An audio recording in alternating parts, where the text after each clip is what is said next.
This module will summarize common carcinogenic compounds found in cigarettes, as well as review marketing and advertising tactics to influence smokers' perspective of the types of cigarettes they smoke.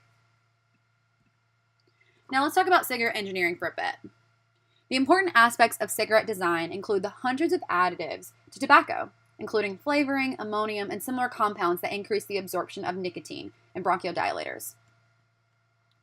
Now the filters, the small holes that you see at the top here, actually cause smokers to inhale more vigorously, drawing more carcinogens more deeply into their lungs. They were designed to trap smoke, but only stop a small portion of the smoke from being actually inhaled. Now, sugar and flavoring actually makes tobacco much more easier to inhale and mask the harshness of smoke. Ammonium increases the speed at which nicotine hits the brain, and bronchodilators expand the lungs' airway, making it much more easier for smoke to pass in the lungs. Now, what's actually in tobacco smoke? Well, as we've mentioned before, there's 7,000 chemicals in just one cigarette, of which 70 are known to cause cancer. Many of these chemicals are found in everyday consumer products, but a lot of these products have warning labels, like rat poisoning. While the public is warned about these dangers of these poisons in these products, like rat poisoning, there's no such warning for the toxins in tobacco smoke. For example, formaldehyde is found in tobacco smoke, and it's used for embalming dead bodies. Benzene, which we put in our car every single day, found in gasoline. Chromium is used to make steel. Arsenic is used in pesticides. Carbon monoxide, that poisonous gas that's coming out of your car, is also found in cigarettes, and hydrogen cyanide, which is used in chemical weapons. Now we want to note that nicotine is also an additive compound of tobacco products, but it does not cause the ill harm effects of tobacco use, like these toxins here that I've mentioned before. Now, following the demonstration that cigarettes could cause cancer in the 1950s, tobacco companies responded by investing heavily in the design and marketing of the filtered tip cigarettes. Despite the fact that tobacco factory chemists knew that the filters had no more effect in removing nicotine or tar from cigarettes, the Reader's Digest in 1951 ad suggests otherwise, claiming that filters could be effective in just what the doctor ordered. Now, faced with the continued exposure of a large number of smokers, public health authorities made the valid conclusion that cigarettes that delivered less tar to smokers would be likely to produce less cancer, which led to the effort to produce and market low-tar cigarettes beginning to gather momentum. But what the public health authorities drastically underestimated was the ability of cigarette manufacturers to engineer cigarettes that would yield very low tar and nicotine values when machine smoked versus when a human actually smoked the cigarette. Now, cigarettes were designed with an elasticity of delivery that allowed smokers to get much higher yields of tar and nicotine by altering their puff patterns. Smokers may also obtain higher yields of tar and nicotine by blocking the filtration holes with their fingertips or lips. Now, the combination of these two things, compensated on the part of the smoker and the elasticity delivering in the cigarette, meant that most, perhaps nearly all smokers who switched to these low-yield brands did not substantially alter their exposure to tar and nicotine, and correspondingly did not lower their risk.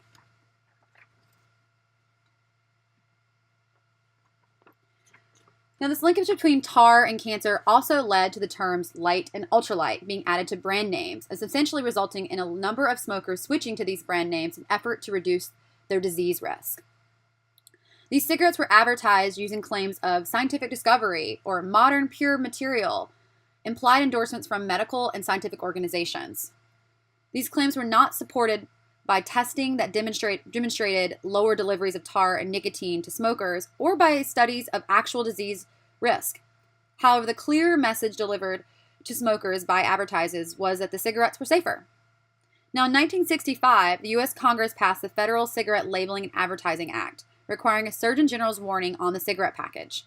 It wasn't until 2009, by the Family Smoking Prevention and Tobacco Control Act, that the FDA had authority to regulate the manufacturing, distribution, and marketing of tobacco products. One provision of the new law bans tobacco manufacturers from using the terms light, low, and mild in product labeling and advertisement. This provision went into effect on June 22, 2010. However, some tobacco companies are using similar color coding packages, such as the silver or gold packages you can see here for Marlboro Light, on previous marketing products and selling them to consumers who may continue to believe that these cigarettes are not as harmful as other cigarettes.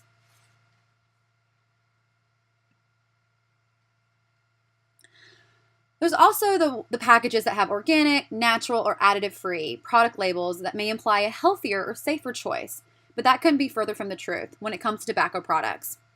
A cigarette with organic tobacco or tobacco with no additives does not make it healthier or safer than any other cigarette. These products' labels are dangerous because it misrepresents or misinterprets the harm of smoking cigarettes may have for someone more likely to use these products, or encourage smokers to switch from these brands rather than just quitting altogether. Now, the Truth Initiative study found that nearly 64% of natural American spirit smokers think that the cigarettes are actually less harmful than any other brand. These labels are so problematic that the FDA has required that the Santa Fe Natural Tobacco Company, the makers of the natural American spirit cigarettes, to remove the term natural and additive free from its product label advertising and promotional material because it doesn't constitute reduction of harm. Now, the company is still permitted to use natural as part of its brand name, and the FDA failed to address the use of organic. So how do we measure exposure to cigarettes? Well, there's too many carcinogenic substances to measure, and many of them are really difficult to find in the body. But we can measure them by looking at the different biomarkers that can be found in expired breath, saliva, urine, or even in our blood. The most common biomarker, and the one we use here at Pivot, is expired breath carbon monoxide. Now, CO is the product of combustion found in all smoke. Now, with our Pivot breath sensor, as you can see here, this is our new Iceman. It actually measures CO in parts per million. So typically a non-smoker would blow between 0 to 6 parts per million, and a smoker would blow greater than 10 parts per million. So what does this look like on our app?